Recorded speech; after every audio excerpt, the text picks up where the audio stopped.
welcome back to my channel Bon. Today I'm going to show you how to make this thick and delicious caramel sauce.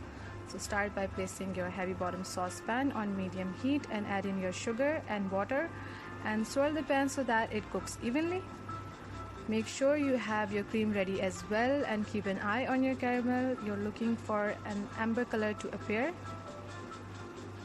After some time you will see that amber color appearing. Swirl to make sure it's even throughout and make sure that you use your mitts as the pot will be quite hot at this stage. You know you have the perfect color when the air smells bittersweet, and once you have the lovely amber color, remove your pot from heat and add in a tablespoon of cream so that your caramel doesn't seize up. Once you have added a couple of tablespoons, you can add in the rest of your cream and mix well.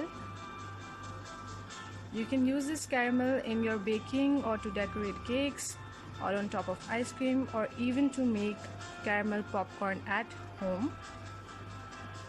Once it's all mixed up, transfer into a bowl and let it cool before using.